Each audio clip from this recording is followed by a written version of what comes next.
मैं आपका दोस्त अमित यादव आपके अपने चैनल घर पर पाठशाला में दोस्तों स्वागत करता हूं। हरियाणा पुलिस के अंदर जो आपका महिला सिपाही फीमेल कांस्टेबल का आपका रिजल्ट कल रात को जारी कर दिया गया था एसएससी के द्वारा। अब इस रिजल्ट को देखने के बाद में ऐसा लग रहा है कि क्या रिजल्ट के अंदर फर्जीवाड़ा हुआ है। जो नॉर्मलाइजेशन के नाम पे जो मेहनती कैंडिडेट थे उनके साथ में अन्याय हुआ है। क्यों, बहुत सारे ऐसे कैंडिडेट हैं जिनका 18 को एग्ज़ाम था या 19 को एग्ज़ाम था मॉर्निंग के अंदर। मैंने मोस्टली देखा उनके 65-70 के नंबर के ऊपर भी उनको फिजिकल के लिए नहीं बुला।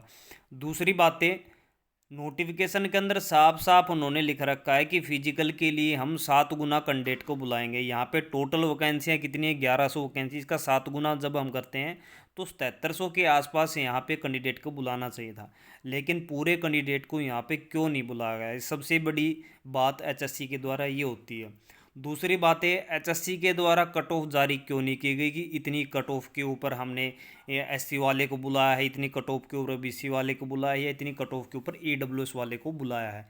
केवल रोल नंबर डाल दिए गए, ना यहाँ पे ये देखा गया कि इनके रोल नंबर जो है जनरल कैटेगरी से बिलोंग करते हैं, अलग अलग कैटेगरी के हिसाब से भी रोल नंबर को नहीं डाला गया। तो पूरा का पूरा मामला गोल मोल तरीके से एचएससी ने ऊपर यहाँ पे डाल दिया। दूसरी बातें, जिनका हो गया उनको कम टाइम यहाँ पे दिया गया, बहुत ही जल्दी पूरा प्रोसेस यहाँ पे किया जा रहा है।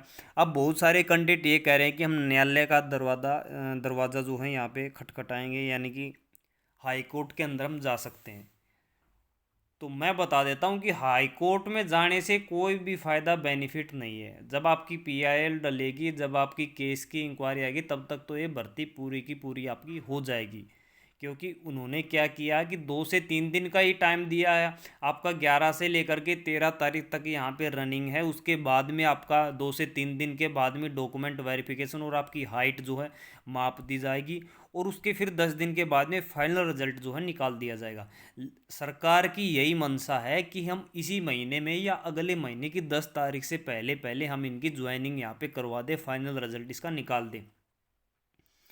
तो पढ़ने वाले बच्चों के साथ अन्याय हुआ। उनकी क्या गलती है कि आपका पेपर आसान आ गया, और जिसमें 70 वाले कैंडिडेट का भी नहीं हुआ, उन्होंने कितने नंबर यहाँ पे उनके घटा दिए।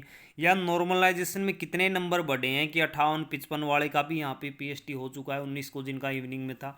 तो सरकार को क्या करना चाहिए था कि अपनी अपनी लॉगिन आईडी के ऊपर आप जहाँ पे डाल सकते हैं वहाँ पे उनका रिजल्ट वहाँ पे शो करना चाहिए था कि इस कैंडिडेट के इतने नंबर हैं। यानी कि अगर उसका 18 तारीख को एग्ज़ाम था तो जो टोटल उसके क्वेश्चन वहाँ पे ठीक थे वो 65 क्वेश्चन ठीक थे। अब सरकार ने नॉर्मलाइजेशन के नाम पर उसके कितने नंबर घटाए हैं, या जिनका 19 तारीख को एग्ज़ाम था उनके नॉर्मलाइजेशन के नाम पर कितने नंबर बढ़े हैं, तो पूरा का पूरा ये पारदर्शी भर्ती हो जाती है। यहाँ पे सबको अपना अपना पता चल जाता कि मेरे नॉर्मलाइजेशन के नाम पर मेरे 10 नंबर बढ़े हैं, 5 नंबर बढ़े हैं, 7 नंबर बढ़े हैं। जैसा कि एचएससी उसके रेलवे के अंदर होता है या फिर आपका एसएससी के अंदर होता है, सबका डिटेल्स वहाँ पे रिजल्ट आता है। अपनी अपनी लॉगिन आईडी पे आप वहाँ देख सकते हैं कि मेरे इतने नंबर बढ़े हैं और यहाँ पे इतने नंबर मेरे टोटल यहाँ पे बन रहे हैं।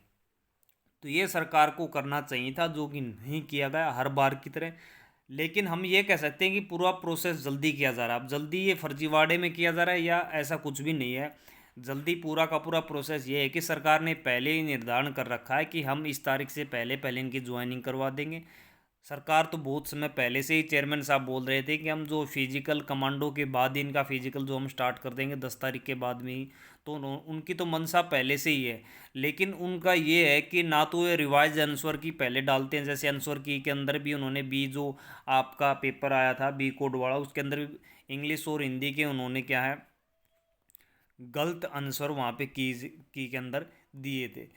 तो पूरी की पूरी इनको पारदर्शी भर्ती जब हो रही है तो डिटेल रिजल्ट इनको निकालने में क्या दिक्कत है। अब ऐसा ही ये फाइनल रिजल्ट के अंदर करेंगे। फाइनल रिजल्ट के अंदर क्या करेंगे ये कि वही आपकी कट ऑफ बता देंगे, ना तो पूरा डिटेल्स निकालेंगे कि किस कैंडिडेट का सिलेक्शन हुआ है, इसने बीए के नंबर लिए हैं या नहीं लिए हैं, सोशल इकोनॉमिक्स के जो आपके नो जॉब वाले नंबर इसने लिए हैं या नहीं लिए। बहुत सारे ऐसे कैंडिडेट जो जिनके घर पर नौकरी है और वे नंबर ले जाते हैं, क्योंकि सरकार के पास में कोई डाटा है ही नहीं।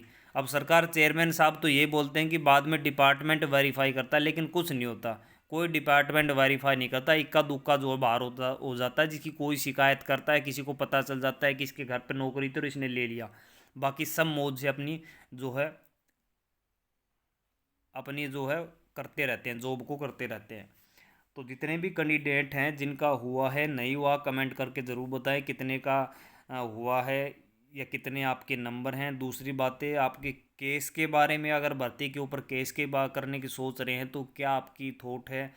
अगर मैं इसका बता देता हूँ कि जितने भी कैंडिडेट का हुआ है इसके अंदर सिलेक्शन, तो उनको बहुत बहुत बधाई। पूरा प्रोसेस मैं बताता हूँ कि आगे अब आपका क्या पूरा प्रोसेस होगा जिनका यहाँ पे हो चुका है।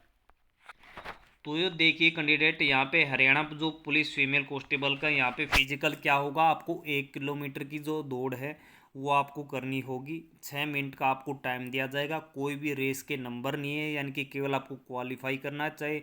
लास्ट जो टाइम आपका 6 मिनट, आप 6 मिनट से कितनी ही पहले आ सकती हैं वो आपके ऊपर है। 11 से 13 अक्टूबर तक इनका होगा पंचकुला के अंदर। जो एडमिट कार्ड है वो आपके आज जो तारीख दे रखी है 8 अक्टूबर, आपके आ भी चुके होंगे या वेबसाइट के ऊपर आ भी जाएंगे। दूसरी बात है, छात्रों को क्या क्या वहाँ पे डॉक्यूमेंट अपने लेके जाने हैं। आपको ओरिजिनल 2 एडमिट कार्ड वहाँ पे कॉपी वहाँ पे लेके जानी है। दूसरी बात, सभी अपनी डॉक्यूमेंट की अटेस्टेड जो कॉपियाँ हैं वो लेके जानी है, साथ में आइडेंटिटी प्रूफ।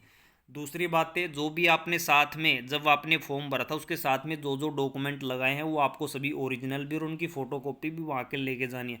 अगर आपने बीए की डिग्री वहाँ पे लगाई है फॉर्म के साथ में, या पोस्ट ग्रेजुएशन की लगाई है, एनसीसी की लगाई है, तो सभी आपको वहाँ पे लेके जाने होंगे।